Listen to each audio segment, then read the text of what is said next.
G'day, it's Scotty from Zenium Real Wealth, and welcome to our December 2019 property markets update. So it's the last one for the year. It's almost a bit of sadness there, I hear, in the land. What do you guys reckon? It's a bit sad.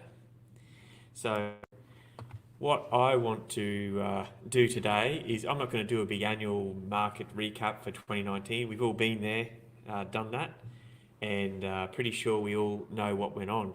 What I'm going to do is I'm going to do our normal monthly market update, which is just what's happened in the November-December timeframe, and some key things that what to look out for coming into the year ahead. All right, let's get this show on the road. A big shout out to our listeners on the podcast, the Real Property, Real Wealth podcast. You get these updates, and you get some other updates as well. I do with the extraordinaire Jason Stock, who's an amazing agent in Sunshine Coast there. And so you get those updates on the podcast. Feel free to drop us a comment on those podcast links or on the link on this video if you're watching. You can see it scrolling down the bottom there. There's our join link for Zenium. And there's our email for Zenium. So zenium.property/join to join up our Zenium program. And email is hello@zenium.property. All right. First things first.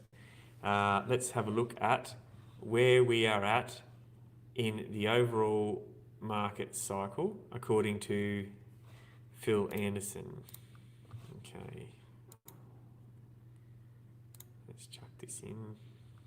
Okay, for those of you that watch sort of every month or every week or whatever, you'll get an idea that this is a clock we always show. This is Phil Anderson's clock, and he did this in about 2014, and it puts dates on it there. Phil's starting a new subscription service too, so I'd suggest you look him up on LinkedIn or Facebook, which is Philip J. Anderson, and join his free email list, and then when he goes live on his subscription service, you'll get to know about it first. Alrighty, I'm not going to go through this clock. I'm just going to reiterate that we are here in this section of a mid-cycle slowdown at 19 to 20. Okay, so somewhere in here we are where we've gone around the first phase on the inner circle, the 1 to 12 o'clock, and we will jump out to the 13 o'clock when we get out of this mid-cycle slowdown and the second phase of the cycle starts. It's a very good way to just show you how the cycle works. And it's pretty interesting as well. All right, let's get rid of this. This month is here. How big can we make that? Make that a bit bigger.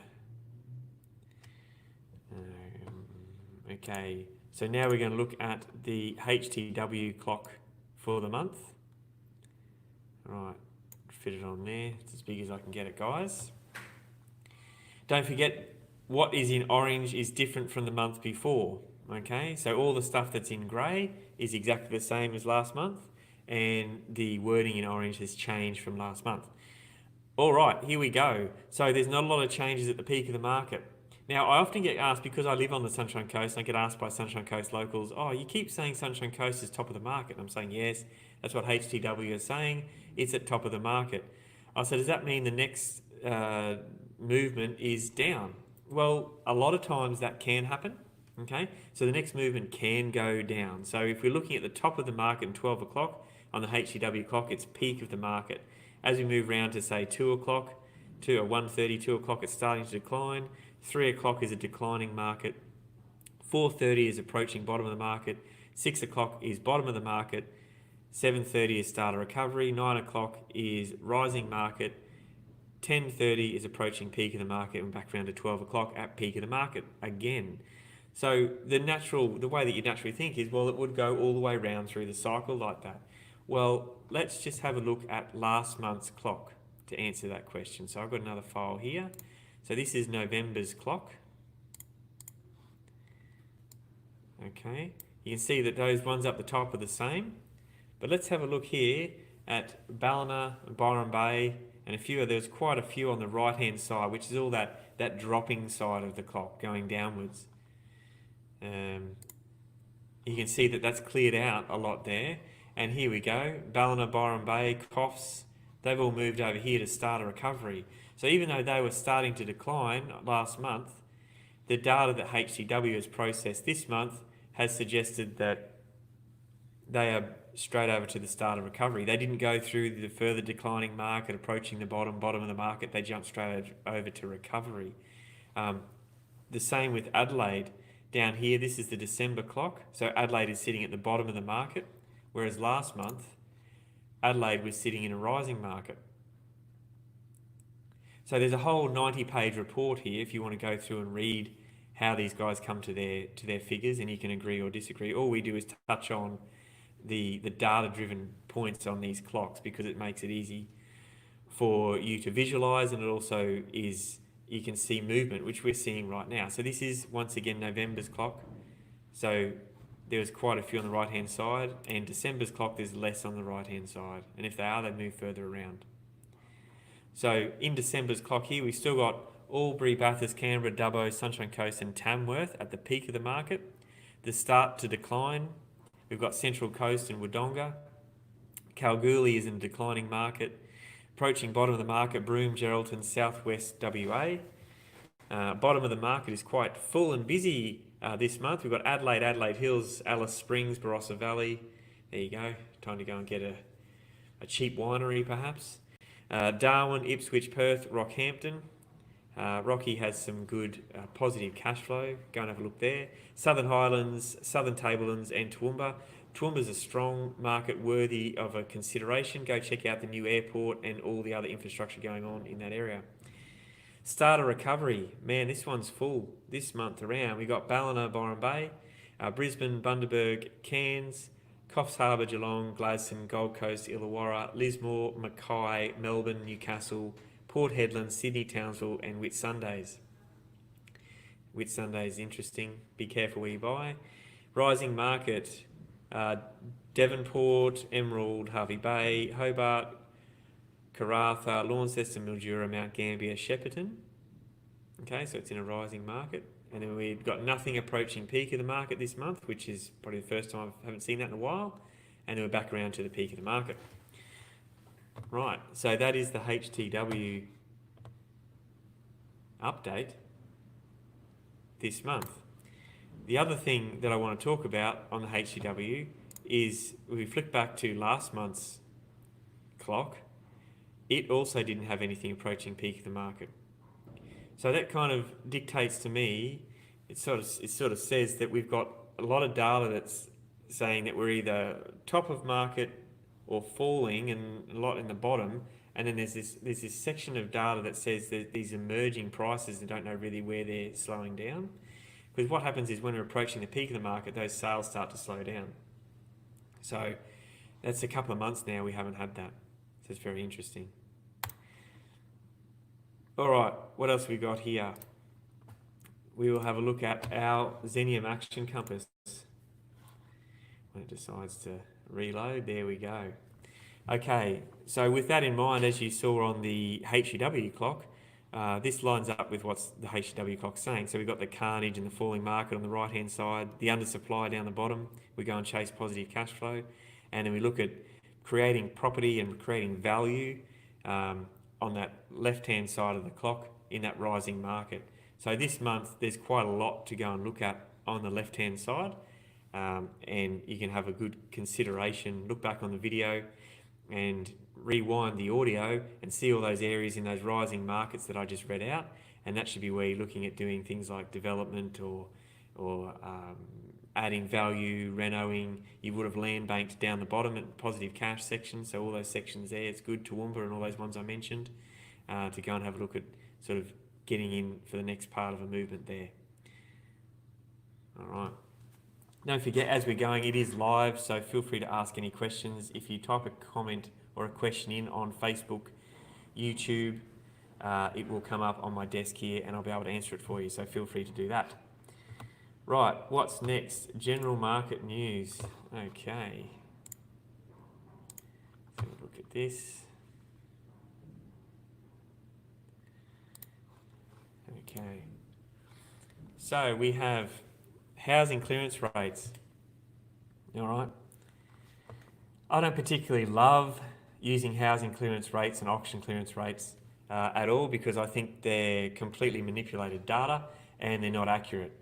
So if you actually took the calculation of how many properties were listed for auction, how many sold, you get a completely different figure to what you get is what's printed in here, because the agents will include things that are negotiating on, things that sold before auction, whatever else they want to do that pushes these clearance rates up. They're not particularly accurate at all. This is an article from everybody's mate Michael Yardney.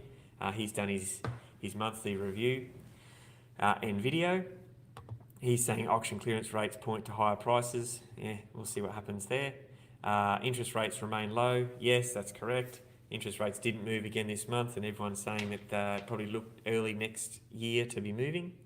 So we'll see what happens with that, but who knows? And yeah, you just got general blah blah, same sort of thing that's happened all year round. All right, this article here is talking about house price surging in Sydney and Melbourne in November. So ABC News, house prices, same thing again. This is very similar to the article we showed last month. It's not, because it's a December article, we're very specific about making it relevant each month, but they're still relating to that core logic home value index where prices have changed.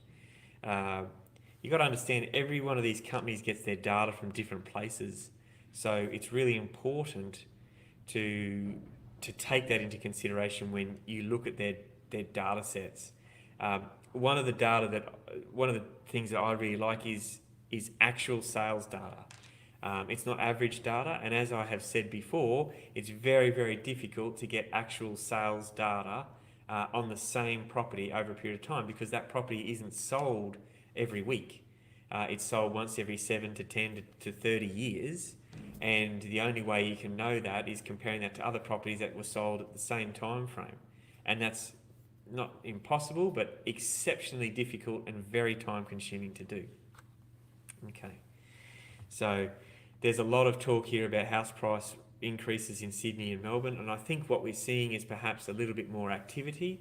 I'm not so convinced we're seeing major house price movements just yet, but if this activity continues through the summer season and into the winter, the cooler months, then I'd say we're on a different part of the cycle, and we're looking for that activity to continue, would substantiate prices to perhaps increase. I'm not saying prices are going to increase.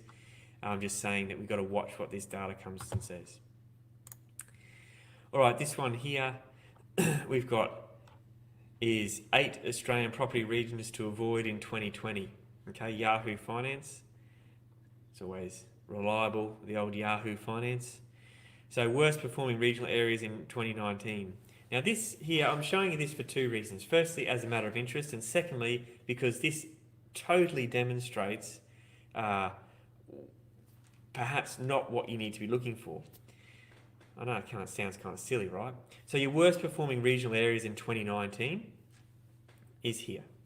Okay, it says Illawarra, Southern Highlands and Shoalhaven, Bunbury, Geelong, and New England and Northwest. Okay, this is for houses, and they've all had an annual growth or negative of 5.9% to 3.9% drop, all of them. Now the question I've got to ask is, if they've dropped in 2019, are they going to continue to drop in 2020? Maybe. At some point, there's going to be a point in the market where they balance out, and they're going to come back and say, well, okay, now they're on a price move. So just because something has dropped, does that mean it's an area to avoid or an area to consider? And that's something that I want you guys to think about over the holiday break, is because, and I'm not putting any bias on this, I literally have just pulled this article up to show you, and we have to put it through our research department. But just because Illawarra has dropped almost 6% this year, does that mean it's a good buy instead of an avoid? We need to ask that question. Now, it could still be an avoid. I'm not saying go and buy an Illawarra. I'm saying this data is telling you that it has dropped this year, so don't buy next year. Well, perhaps it's good that it's dropped, and it makes it a good thing to buy. So the flip side of this is this one here is the same company, same article, Yahoo Finance, 10 hotspots picked for property price growth in 2020. Now, when you're picking a hotspot, if you're using infrastructure data and price growth data, population migration, that sort of thing, it's going to be very different to the data that you get just based on previous sales data. So the House Falls article said don't buy in these areas because it had price falls. The hotspot one says maybe buy in these areas because it has had perhaps price growth, it's got population moving there, it's got infrastructure spend. And infrastructure spend is the big one that you want to look for always, right? So the top 10 areas pegged for growth in Australia next year, Sunshine Coast, Queensland is number 1. All right, so Sunny Coast is also at the top of our HTW clock, right? So we know that. We know it's there. We know it's right up there at the top of the market, okay? So this is why people ask those questions. Is it easy to make a decision based on is it top of the market, is it not, etc., etc. So just because it's top of the market, does it mean it's not a good buy? Well, it means you need to be considerate of what you're doing and understand the fundamentals in that area. We did a report 2 or 3 weeks ago now, and you'll be able to find it on our YouTube channel, that talks about the hot spotting report that this article refers to, and we just did it on Sunshine Coast and broke down the Terry Ryder report there. So it's very interesting to watch that video, and there is a lot of spending happening there. So Sunshine Coast is number 1, Marion, South Australia, number 2, Bendigo, Victoria, number 3, Moreton Bay region, Queensland, number 4. So Moreton Bay is a very large local council region there. Stirling, Western Australia, number 5, Darwin, Victoria, Port Adelaide, Enfield, South Australia. So that's a shipbuilding region. Very interesting. Mackay, Queensland, Joondalup, Western Australia, and Latrobe Valley, Victoria. So back on Mackay, Queensland, if you remember from our very, very first Xenium webinars and lives we started in July this year, we were talking about Mackay. We have been telling people about Mackay for 6 months. We watched it for the first 6 months of this year. We made the decision to start telling our clients about it in July for exactly this reason. It has seen price growth, and it is going to see price growth for probably the next 12 to 18 months. So you need to look at that. If you're after some very good deals under market value buys in Mackay, we still have access to a couple of them, so it'd be worth contacting us on our email or on a phone call anytime, right? So call 1300 667789 and you'll be able to talk to one of our guys or girls about that area.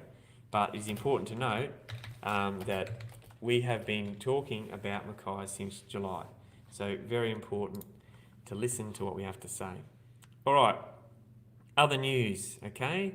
We'll go over here to break some of these figures down that we've been talking about. So Michael Matusik has released his missive. It's a popular sort of thing. You can jump on to his Matusik, Matusik, Matusik.com.au. He's not sick, it's sick man, sick bro. And you can join his subscriber list there for free. But he's broken down his interpretation of the data, and he believes that CoreLogic's data is incorrect, and he runs off price finder data, which is genuine sales data, and I agree, genuine sales data is correct. You can have a look at these.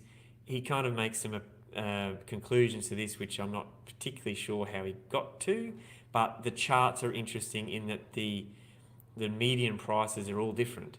For example, in Sydney, CoreLogic says the quarterly median price is 840,000. SQM Research, which we don't really do anything with, is 1.3 million. Australian Bureau of Statistics is 885,000, and Price Finder is 852,750. So Price Finder is going to be accurate because that's going to be based on real sales. But, right, you still got to average things out. Like what if there's more expensive suburbs that sold more than less expensive in that time? It's going to throw the averages out, blah, blah, blah, all that sort of stuff. So you need to look at that sort of thing. So those tables are very interesting. The next table is a quarterly price change, with Sydney CoreLogic saying 6.2%, SQM saying 2.8%, ABS is 3.6%, so these are all positive, and Price Finder saying minus 3.1%. Okay, so that's a very interesting table there to have a look at. I'm just calling out Sydney because there's too many data points to read out for all the capitals. Okay, so I'm not picking on Sydney, it's just the first one at the top of the list. And the same with detached, this is all housing, quarterly price, sales, supply and change. Okay, so the sales in the quarterly sales in Sydney were 10,340. So the price, the change of that for the quarter before was 0. The supply for sale is 30,000, and that has increased by 3% from the quarter before. I will drop to Melbourne on that, is 9,000 odd sales in the last quarter, but it's a 25% drop from the quarter before, and there's 36,000 for sale, which is a 4% increase. And the last capital we've got here is Brisbane, is 6,600 sales. It's down 8% from that quarter, and the supply is 31,000, and it hasn't changed. Okay, so Brisbane is relatively sort of stable-ish. Sydney is looking probably the most stable, with some more supply coming on those data there. So that's interesting there. All right, the next thing we're going to talk about is the first home buyer deposit scheme. So there's this article here, great article from Mortgage Choice.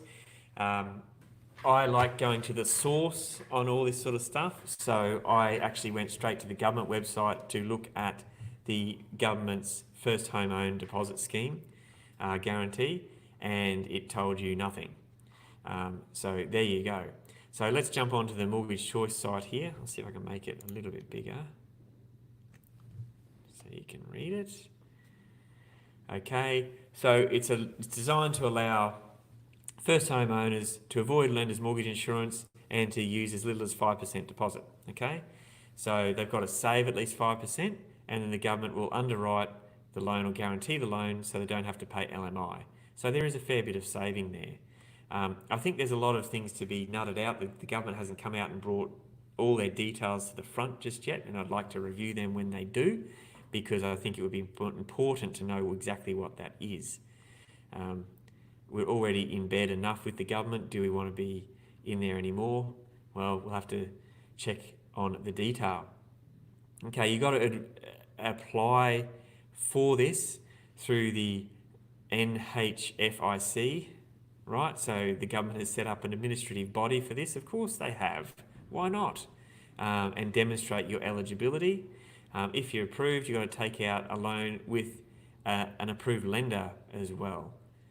Okay, so there's a few hurdles to jump through, but it is only having 5% deposit, 5% genuine savings. Okay, so they're saying here, Mortgage Choice is saying the government you could save around $10,000 on lenders' mortgage insurance, but of course that will depend on the size of your loan and where you're buying, all that sort of stuff. Okay.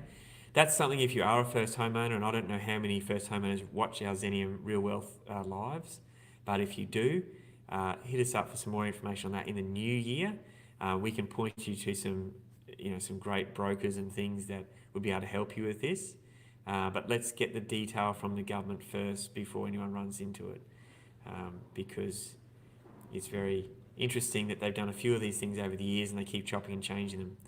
A bit like school curriculum, they keep chopping and changing them, and now Australian students are, not exactly top of the pile according to world standards. Okay, there is a thing here on Mortgage Choice website that talks about the risk in a loan with a smaller deposit. So the risks are essentially market movement. It doesn't take a very large market movement for your deposit to be disappeared and you'd be underwater. So that's to be considered as well. Okay. All right, what else we got here? We're going to have a bit of one flashback for the year, okay? And that is, what have we got here? back here, the 2019 Australian property market update I did in 1st of February 2019. There you go. Must have been feeling, I look pretty happy with myself after the Christmas holidays. And I went on to do that video. It's got 6,500 views, so that's a fair few. But it's got 36 positives and 83 thumbs down. So thank you to the 83 people that actually took the time to give a thumbs down. It was almost as many as the people that did comments, because there's 100 comments on there. So there you go. The interesting thing about that is that the longer we go through this stage of the cycle, the more that content in that video is relevant, and it's probably worth a review coming into next year, because I don't feel like particularly doing another one in that same manner, and just being brought to a refresher of what's actually going to go on. But if you haven't seen that, check it out. It's on our RPA channel. Just type in 2019 Australian property crash, the truth, and we'll put the link also in the podcast when we send that out. That's worth a look. I think that might be about it. So some news for us at this end for the year is that this is our last Zenium Live for 2019. That's because next week is the Thursday just before the Christmas break, and I won't be around. So I'd like to thank all our guests that have come on this year. I've got a bit of a list here. Hopefully I haven't missed any. So we had Rachel, we had Jason Stock on the audio, Mark McGill, Todd O'Neill, Ross McKay, Malcolm Coote, Michael Lynn, and of course Jason and Karen from the Zenium head office. If I've missed anyone, sorry about that. We've got some guests lined up for next year, and some of them don't even know about it yet. They'll probably know as they're watching this live. So we've got some financial planners coming on. We're going to get a lawyer. As soon as I finish selling a kidney, we can afford to put a lawyer on. And we have some other finance bits and pieces, other sort of quirky bits and pieces coming on. We're going to get a pest guy on to talk about that. Ross will be back to talk about the drug testing in houses. That's pretty cool. We're going to get an update from Michael Lynn as well, probably by middle of the year, maybe Easter to middle of the year, on how his latest rooming house programs have been going. And we've got some developers and a few other people lined up to come and chat to you as well. The other thing too is that we're going to be expanding from our one live a week, which is just me looking at you through the screen and chatting, to 2 to 3 different lives a week, plus 1 to 2 other videos. So every day we're trying to have some content coming out to you. Those lives we're starting again in February 2020. Okay, so we're having the rest of December off now, and January we're preparing and changing a few things in our studio bunker in preparation for release in the first week of Feb next year. All right, that's about it from me. I want to say a big Merry Christmas to you all. Thank you very much for watching our lives. I keep looking back and seeing the numbers that we broadcasting to, the people that comment, the views that are watched after the fact. It's not always about what goes on during the live. And of course, our numbers of listens on podcasts is ever increasing. So thank you very much for that. If you have any questions now or at any time, check the details on the screen. So we've got zenium.property/join. That's to join our Zenium program. We've got hello@zenium.property. That's XENIUM. So hello@zenium.property, and that's to contact us. And of course, you can call us anytime on 1300 66 7789 and follow the prompts. Right, that's it for me for the year. Thank you very much. Thank you to our clients. I'm not going to name you all because there's a lot more clients and we had special guests. I've really enjoyed doing these lives. I've loved the interaction that's not only just on the live, but also on the email, on the social media pages, and people constantly hassling me all the time with questions. You know who you are, and thanks for taking interest in property and in what we do. I'm going to have a nice break this time with my family. Christmas time, I hope you do the same thing, and I look forward to bringing you more accurate and up-to-date information and real information next year on our Zenium Real Wealth program. We have some pretty exciting expansions happening, change of format, and a new bunker fit out. Woohoo! All right, Thank you, and until next year, stay safe over the Christmas time, and I'll see you then. All right, ciao.